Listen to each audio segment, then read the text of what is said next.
this is Snakehead by Anthony Horowitz. It's part of the Alex Rider series. It's basically Alex going to Australia, then he goes to Southeast Asia. It's lots of action, adventure, violence, exciting, good characters, love it. The Republic of Gilead offered only one option: to breed. If she deviates, she will, like all dissenters, be hanged at the wall or sent out to die slowly of radiation sickness. But even a repressive state cannot obliterate desire, neither Offred's nor that of the two men on which her future hangs. So one of the first ever big books I read as a child was The Hobbit. And The Hobbit is about a young hobbit who loves staying at home and eating and gardening, and he's thrust into this giant adventure in which he has to travel across the world and become a hero, meet new people and do things. And I really like this book because it means that anyone is capable of doing anything. Anyone can become a hero and step up and do the things that they thought they were never able to do. The Tri-Wizard Tournament will be held at Hogwarts. There will be 3 tasks spaced throughout the school year, and they will test the champions in many different ways. Their magical prowess, their daring, their powers of deduction, and of course, their ability to cope with danger. There's a lot to be said for reading books which teach you how to be a better human being. And that's something that I feel I can say about this book, To Kill a Mockingbird.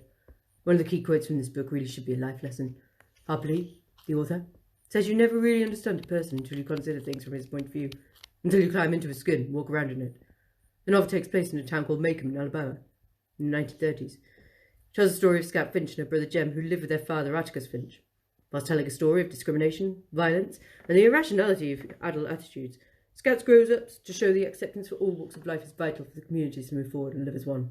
If you want a book that will make you question your attitude to others, this is for you. I've just finished reading this book. It's really good if you like gothic fiction or anything set in Victorian England, but don't like reading the complicated language of Charles Dickens. This is written recently. Alexander fights with his father for the chance to follow his dreams. Disinherited, he leaves behind a secret he knows nothing of. The Coram man roams the country, taking babies from desperate mothers in exchange for money and power. His son Meshach saves one helpless child, escaping to London under protection of the Foundling Hostel. Aaron grows up unaware of his lucky escape until he finds himself in terrible danger. Their stories are bound together in this sweeping 18th century tale of family, duty, friendship, and betrayal. Beautiful flaxen-haired Buttercup has fallen for Wesley the farm boy, and when he departs to make his fortune, she vows never to love another. When she hears that his ship has been captured by the dread pirate Roberts, who never leave survivors, her heart is broken, but her charms draw the attention of the relentless Prince Humperdinck, who wants a wife and will go to any lengths to have Buttercup.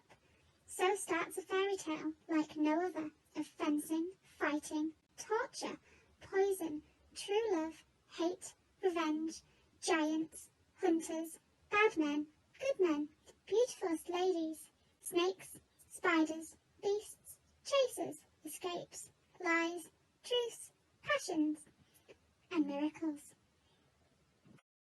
In the stunning follow-up to the global phenomenon The Da Vinci Code, Dan Brown demonstrates once again why he's the world's most popular thriller writer.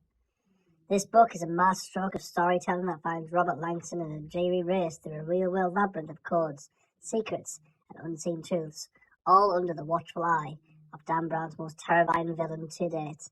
Set within the hidden chambers and tunnels and temples of Washington, D.C., this book is an intelligent, lightning-paced story with surprises and turns. This is Dan Brown's most creative novel yet. With a dragon defeated, a slumbering princess in a castle, and a prince poised to wake her, a fairy tale ending seems certain, but when the prince falls asleep as his lips touch the fair maidens, it is clear that the fairy tale is far from over. This book is a wonderful love story which deals with love, honour and betrayal, setting in a seemingly idyllic but often harsh reality of a farming community in Victorian England. It follows the life of the heroine, her relationships with her lonely neighbour, a faithful shepherd, and an irresponsible soldier. In the beginning, the heroine inherits her uncle's farm, and she employs the shepherd. He falls in love with her, but although they are friends, he works for her, they are not lovers. Then she becomes romantically involved with a neighbour who's much older than her. This doesn't quite work out either, and she doesn't end up marrying this man. She becomes involved with a soldier instead. But although she falls in love with him and marries him, she soon discovers that he is a massive gambler and he's actually very poor. He's got no interest in her rural lifestyle, and she also finds out that he's been unfaithful to her. So after many trials and tribulations and ups and downs in life, she ends up being involved with the shepherd again. She falls in love with the shepherd, who's her only true friend, and they get married. The end.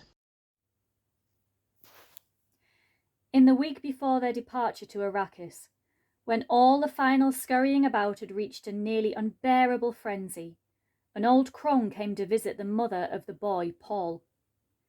It was a warm night at Castle Caladan, and the ancient pile of stone that had served the Atreides family at home for 26 generations bore that cooled sweat feeling it acquired before a change in the weather.